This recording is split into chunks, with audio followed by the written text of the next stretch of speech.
Ricardo Montero, y le queremos agradecer que ya está incluso conectado, lo podemos ver, Sí, ahí está. en nuestro ¿Cómo streaming. está su secretario? Muy buenos días. Hola, muy buenos días, Claudia, Gerardo, un gusto de poder estar con ustedes. Lo mismo Encantado de decimos. tenerlo. Cada cierto tiempo cuando hablamos de seguridad aparece mencionado el ejército, las Fuerzas Armadas.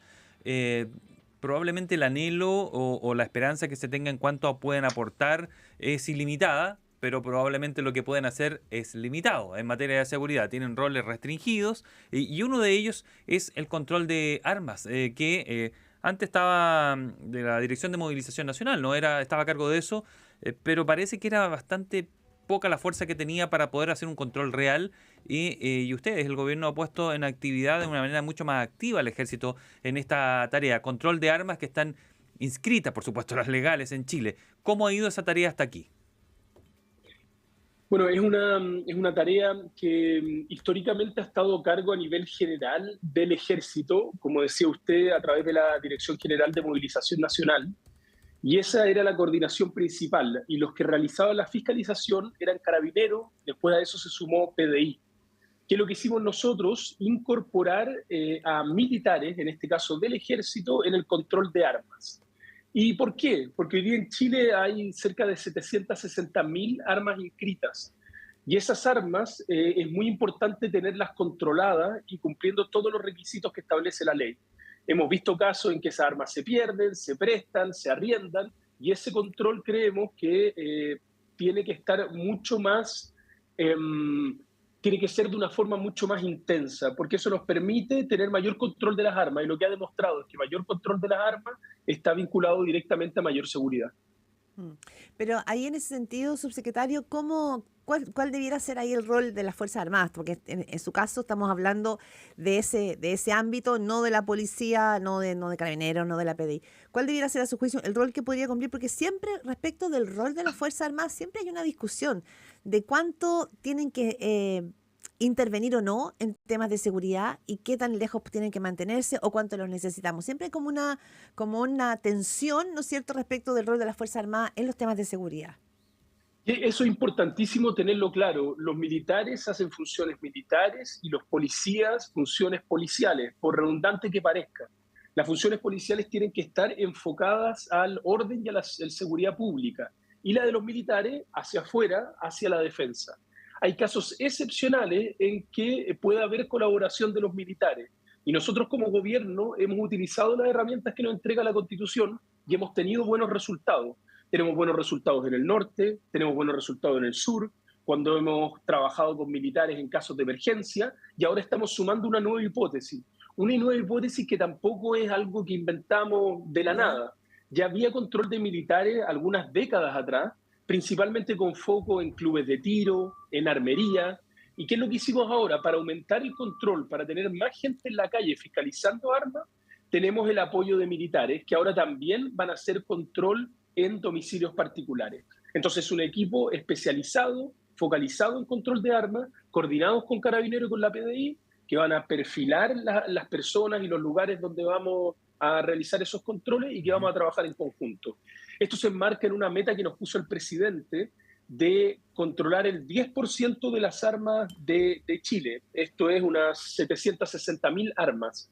En todas las regiones de Chile pasamos la meta por bastante, en algunos incluso hasta un 40%. Mm. Pero en Santiago, que concentra cerca del 40% de las armas, todavía nos falta. Y es por eso que requerimos solo en la región metropolitana el apoyo de militares en este control de armas. Subsecretario Montero, a mí me llamó la atención porque leía que en Santiago habían inscritas 320.000 armas, que es una gran cantidad. Y ahora tienen que salir a pesquisar un porcentaje de esas, a ver si están donde se supone que están, ¿no? A eso apunta.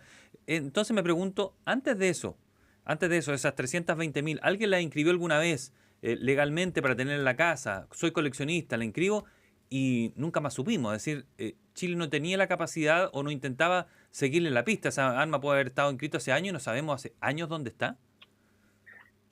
En eso estamos. Hemos tomado una serie de medidas para tener eso mucho más claro. Cuando llegamos, aumentamos en un 70% la fiscalización de armas, un 70%.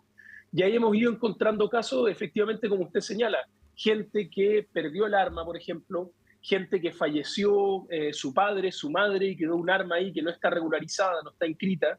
Todos los años se están inscribiendo en torno a 4.000 nuevas armas. Entonces estamos tratando de seguirlas de mejor forma. ¿Qué estamos haciendo? Estamos comprando sistemas de huella balística. ¿Qué son estos? Es como el ADN de cada una de las armas. Hoy día nosotros teníamos este sistema para poder hacer investigación policial, es decir, pillábamos un arma, le hacíamos un registro y veíamos contra una base de datos a ver si teníamos el registro de esa misma arma. ¿Ya? Pero no estaba en el ingreso. Y ahora lo que vamos a hacer es comprar una serie de máquinas para poder hacer esta especie de prueba de ADN de las armas al inicio. Entonces va a entrar a Chile, vamos a hacer esa prueba y solo después se va a vender. Hoy día eso lo tenemos en análogo, en un papelito, literalmente. Ya, papelito, obsoleto, un papelito, a esta imagínense. Para el nivel, digamos, de sofisticación que está teniendo el crimen organizado. Una parte, subsecretario Ricardo Montero, es interesante lo que usted plantea desde la defensa, el rol de las Fuerzas Armadas, ¿no es cierto?, en requisar y seguir en la pista a armamento que puede estar, ¿no es cierto?, en casas y asistir a las casas. Pero, como se diría antiguamente, no nos saquemos la suerte entre gitanos. ¿En qué sentido? En que hoy día un porcentaje enorme de armas con alta capacidad de fuego se encuentra en manos del crimen organizado. Que la internación de armas ilegales en el país ha crecido, pero notoriamente en las últimas décadas. Entonces, ¿cómo se llega a esas armas? A las armas que están en manos del crimen organizado, a las armas que están en manos, ¿no es cierto?, de jóvenes, a veces soldados. Entonces, esa es la parte probablemente más compleja hoy día en Chile, y ahí usted no puede usted no puede seguir la pista ahí con los militares, ¿o sí? También participan. Yo creo que uno de los cambios radicales de este gobierno es un cambio de paradigma en materia de seguridad. Y esto es una aproximación sistémica a la seguridad. Ha sido liderado por el presidente Boric a través del Gabinete de Proseguridad y en el día a día por la ministra Toá. Hoy día nos sentamos a la mesa, Justicia, Hacienda, Interior y Defensa, con todas las organizaciones. Entonces, por ejemplo, usted señalaba las armas. Sí. En Hacienda está la UAF, está Casino, está Servicio de Impuestos Internos y está Aduana. Hoy día nosotros desde la DGMN estamos haciendo capacitación a los funcionarios de aduana para que puedan identificar en escáner partes de piezas de armas. Quizá habría que tener más escáner, por lo pronto, va a partir. Porque como, tenemos... como dos. Pero en Chile hay como 2 escáneres. O sea, entiendo que entre Valparaíso y San Antonio se van prestando el escáner. Acá hay un tema que yo quiero ser bien claro para que no se arme polémica, pero el Estado de Chile venía muy tarde en materia de seguridad. Nosotros hemos aumentado en todas las materias que hemos venido hablando, pero el Estado, no la izquierda, no la derecha, veníamos tarde. Cuando este gobierno va a dejar una ley contra el crimen organizado, una agencia de inteligencia nueva, una agencia de ciberseguridad, un ministerio de seguridad, nuevas atribuciones para el resguardo de frontera, significa que la institucionalidad del Estado venía tarde. Y la hemos ido poniendo al día, hemos avanzado, pero sin lugar a duda el próximo gobierno, sea de izquierda, de derecha, cualquiera sea el signo, va a tener que seguir trabajando en materia de seguridad. Usted escucha al subsecretario de Defensa, Ricardo Montero, conversando en Pauta de Análisis. Entonces hay que reconocer, y probablemente cuando uno parte reconociendo el problema, encuentra bien la solución, que no teníamos idea más o menos dónde estaba gran parte de esas armas inscritas legalmente en Chile, hasta aquí, ¿no? Sabíamos, están los documentos, están las personas, pero algunos de ellos requerían actualización o simplemente estaban cometiendo faltas o delitos. En el caso que está ese registro, se hace la denuncia a la Fiscalía y ahí procede, de acuerdo al tipo de delito o falta, las medidas administrativas o penales que correspondan. Y con respecto a lo otro que le explicaba a Claudia, escuchábamos cosas bien raras, o más bien que uno pensaba que las podía identificar, que ingresaban armas, muchas armas, pero ingresaban por Punta Arenas en la mitad y por la otra mitad por Arica y no nos percatábamos que estaban... Vienen desarmadas. Vienen desarmadas. Las armas vienen desarmadas. Y nadie se percataba, ¿no? Asumimos eso, ¿no? Eso es parte de los desafíos que hemos ido encontrando y es por eso que hemos reaccionado con nuevos escáneres, con más funcionarios, con un trabajo integrado entre el ejército, nuestros armeros y la aduana, y eso está dando resultados. Es un trabajo en curso, por cierto, pero hemos avanzado. Este no es un desafío solo de Chile. Hoy día tenemos armas digitales que se pueden imprimir. Hay tráfico en distintos países. Nosotros, si comparamos con la región, no estamos en una situación tan expuesta, pero claramente tiene que ser una prioridad porque esto no puede seguir aumentando. Y es por eso que dentro de las atribuciones que tenemos en la ley, que es bien estricta en materia de armas, Nosotros ahora lo que queremos es que esa ley se cumpla a cabalidad. Mi pregunta, subsecretario de Defensa, Ricardo Montero, cruzando, ¿no?, el dato de lo que usted dice, que es importante, y yo recuerdo que incluso el gobierno de Sebastián Piñera también, me recuerdo imágenes de, ¿no es cierto?, cuando llegaba como unos cerros de armas que habían requisado. Es una preocupación que viene hace ya un par de gobiernos atrás. El tema es cómo usted va a llegar a las armas que hoy día maneja el crimen organizado y que es que probablemente son la consecuencia del tipo de muerte que estamos viendo en las calles. Es decir, usted lo sabe muy bien, el tema de la seguridad es la preocupación número uno de la ciudadanía. Y el temor es que el mundo de la delincuencia, del crimen organizado, maneja armas que a veces son de mayor calibre que la que tiene la policía en Chile. ¿Cómo llega usted ahí? Porque entiendo que a una casa de una persona que falleció, usted va y puede requisar el arma. Pero ¿cómo llega usted a un lugar donde se ocupan armas de grueso calibre, como se dice? ¿Y cómo entra usted si son verdaderas bandas? Esa es como que veo tan difícil permear ese espacio. Como señala usted, Claudia, es la principal preocupación de los chilenos la seguridad y por lo tanto es la principal preocupación del gobierno. Y hemos tomado medidas concretas. Ahora en un par de semanas viene algo que ya es un clásico, que es la destrucción de armas de fin de año. Claro, la Si uno típica. revisa los últimos 3 años, destruimos hace 3 años 13.000 armas, hace 2 años 17.000 armas, Wow. el año pasado 26.000 armas. Y eso es parte de un trabajo que estamos realizando. Es parte de un trabajo que es apoyado con una serie de medidas que hemos tomado, con la ley del crimen organizado, con mayor control, y eso está dando resultados. Prueba de ello es el número de armas que estamos destruyendo. ¿Estamos conformes? No. Vamos a seguir implementando todas las herramientas que sean necesarias, pero claramente muestra que vamos avanzando. Usted escucha a Ricardo Montero, subsecretario de Defensa, conversando con Pauta de Análisis. En agosto, un militar fue agredido por migrantes en la zona norte del país, ingresando ilegalmente al país, lo que me parece grave. Le quitaron el fusil, me parece grave. Y además el fusil estaba sin cargadores, lo que también me parece grave, porque da la sensación de que se hace vigilancia sin munición real. ¿En qué está eso? ¿Y por qué sucedió algo como esto? A ver, esta es una materia que hablamos públicamente, que hemos ido al Congreso, me tocó participar en una de las sesiones, y efectivamente fue una situación puntual que se dio en el altiplano. Nosotros vamos a completar casi 2 años desplegados y no hemos tenido grandes eventos ni grandes problemas. Acá hicimos una investigación detallada, hay varios protocolos que no se cumplieron y se produjo esta lamentable situación. Por suerte, las personas que se lesionaron es una persona que tuvo un golpe por parte de estos individuos, otra que se lesionó al ir a ayudarlo, y todo el material de guerra, los fusiles cargadores fueron encontrados a la brevedad en una operación que se hizo hoy mismo. Tomamos medidas, revisamos protocolos y hasta ahora no hemos tenido ningún incidente de estas características. Respecto a armamento y munición, eso lo puedo descartar categóricamente. Sí tienen el armamento y las municiones necesarias dentro de cada uno de los despliegues específicos que se realizan. ¿Se utiliza munición real entonces en los que están Sí, desplegados por en la frontera? cierto. Perfecto. Por cierto.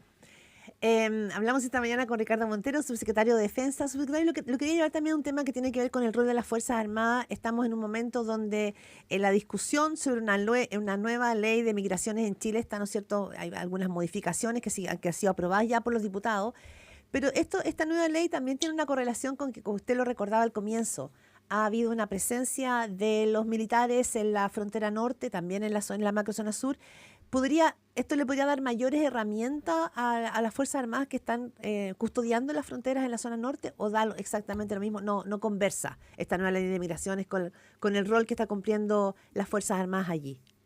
No, es parte de la coordinación de una mirada sistémica de los desafíos que tenemos, pero en esa ley en particular no se le entregan mayores atribuciones a las Fuerzas Armadas. Nosotros ya tenemos una serie de atribuciones y lo que se está haciendo acá es potenciar la parte administrativa, Sí. también algunos tipos penales, y en la coordinación con los otros entes del Estado que van después de que un militar toma migrantes en la frontera. Ya, me refería más bien a eso, ¿no? Yo sé que la ley misma no le da mayores atribuciones a las Fuerzas Armadas, pero me imagino que sí algo debe suceder ahí en ese intercambio de la frontera, en que ha seguido pasando gente, menos, pero sigue pasando, en la cual los militares tienen que administrar esta situación. Lo que hemos hecho nosotros es llevar el Estado a la frontera. el Estado de Chile tenía una falencia importante en materia de frontera y hoy día estamos supliendo esa deficiencia. Para que se hagan una idea, los despliegues militares en los 1.088 kilómetros que tenemos de frontera con Perú, con Bolivia, la mayoría de ellos son a 4.000 metros de altura, con temperaturas de menos 20 grados durante el invierno. ¿Y qué es lo que hemos hecho? Tenemos más plata ahora invertida en todos los pasos fronterizos. Como anunció el presidente la semana pasada, vamos a tener control 24/7 en esos pasos fronterizos. Estamos llevando a los militares a la frontera con una inversión de 13 millones de dólares. Ya compramos 13 camionetas, compramos 14 cuadrimotos, 7 buses, Pero eso quiere y esa decir que inversión va a seguir. pero eso quiere decir que las Fuerzas Armadas van a estar ahí ad eternum. Yo entiendo que el estado de excepción de ahí dura hasta febrero del próximo año. Pero si ya se está implementando es porque ya vamos a tenerlas como instaladísimas. Con la nueva realidad, ¿no? Lo que pasa es que son, para explicar a los que nos escuchan, dos figuras distintas. El primero, el estado de excepción constitucional de emergencia. Es el que está en la zona sur, está vinculado a orden público y a actos de carácter terrorista. En la zona norte tenemos esta nueva herramienta constitucional que pasamos ya hace casi 2 años, que es el resguardo de zonas fronterizas. El trabajo que estamos haciendo hoy día es con militares, pero lo que estamos comprando en equipamiento, en cámara, en puestos de observación, va a ser el presidente y el Estado el que decida cómo está. Pero esa infraestructura va a quedar, las mejoras en los pasos, los controles a través de cámaras, independiente si lo termina haciendo carabineros o los militares, esa infraestructura va a quedar y va a quedar más resguardado, por cierto. Subsecretario Montero, una pregunta corta para después hacerle la más profunda. El que viene ingresando a Chile, yo tengo la sensación que no tiene ningún impedimento para llegar a Santiago, por decirlo así. Aunque venga sin papeles, lo podrían controlar militares, pero él va a seguir su camino, ¿cierto? A ver, acá tenemos una serie de distinciones. La primera, las atribuciones de las Fuerzas Armadas y los países que limitan con nosotros. El militar toma a la persona, la identifica, la toma y a través de un procedimiento la pone a disposición de las policías. En el caso de Perú, nosotros podemos reconducir. Y tomamos a esas personas y se lo entregamos a la autoridad competente al otro lado, que es la policía del Perú. En el caso de Bolivia tenemos un problema, porque actualmente no podemos reconducir. Entonces, esas personas no son aceptadas por el gobierno boliviano en esa frontera. Esas personas se les hace un control por parte de las policías, se les hace un registro biométrico y quedan citadas de acuerdo al tipo de entrada que hayan realizado. Ya, Esa es la situación actual. Ya, pueden seguir camino. La otra pregunta. La Unidad de Coordinación Estratégica de la Macrozona Norte alertó hace algunas semanas del ingreso de exmilitares venezolanos por la frontera norte. Y esto se lee de manera bastante preocupante porque la PDI reconocía que no había forma alguna de seguirle el rastro a sus exmilitares. ¿Cuál es el problema? Que varios lo ven como potenciales empleados u objetos de interés para ser contratados por el Tren de Aragua, porque manejan armas y porque saben manejar explosivos. ¿De qué manera vamos a hacer frente a esto? Pensando que Donald Trump va a cerrar la frontera de manera hermética pronto, va a iniciar un proceso de expulsión y se ve venir una ola migratoria fuerte nuevamente hacia Chile. El desafío de frontera hoy día a nivel del continente americano es de todos los países. Y yo sé que en campañas se hacen declaraciones grandilocuentes y que se van a cerrar fronteras. Hasta ahora hay muy pocos países que han podido cerrar fronteras, especialmente los que tienen extensiones tan largas como es el caso de Sudamérica y de Norteamérica. Sin perjuicio de eso, nosotros monitoreamos permanentemente y estamos en conversaciones con Colombia, con Ecuador, con Perú, con Bolivia, respecto a eventuales mayores flujos migratorios. Hasta ahora no hemos tenido antecedentes de que haya un aumento significativo en todo ese paso y tampoco en la frontera de nosotros. Es más, si uno toma un periodo un poquitito más largo de los últimos años, durante nuestra administración, como lo anunció el presidente en la cadena nacional la semana pasada, estos ingresos han bajado de forma relevante. Trump no asume todavía. Trump no asume todavía, pero Trump ya fue presidente una vez. Y ya sabemos más o menos qué es lo que puede hacer y qué es lo que no se puede hacer. Nosotros estamos monitoreando. Yo tengo reunión todos los lunes con todos los militares desplegados en Chile a las 11:30. Y hacemos una evaluación semana por semana viendo qué es lo que está haciendo. Nosotros vamos a tener en los próximos meses todo el equipamiento móvil que ya les expliqué y desde el próximo año van a empezar a llegar nuevas cámaras nuevos lugares de alojamiento y nuevos puntos de observación. No, y también teníamos, recordemos Venezuela, cuando finalmente el régimen de Nicolás Maduro decidió no entregar el poder, también se pensó que venía un flujo muy, muy grande y eso no significaba hasta ahora. Se fue más bien a Estados Unidos Sí, por ahora. exactamente. Ricardo Montero, subsecretario de Defensa, muchas gracias por arrancar aquí diciembre con nosotros en Pauta de Análisis. Que tenga un buen día. Muchas gracias por la invitación. Decir que en mi familia se traía el pino completo también de Linares. ¿Viste? El pino de árbol ¿No de es Pascua. cierto? Ya, ¿Y ahora lo hacen? no, ahora ya no no. se puede, ¿no? Es que ya está más desagregado mi familia, ¿viste? pero no, ya no. Ya no, ¿viste? Pero ves ¿Viste? qué bonito, no. qué bonito. Ya, qué pero el bonito. de plástico ya lo armó. El de plástico no, todavía no. El Todavía no. 8 Está de ahí, diciembre se arma está el un poco árbol de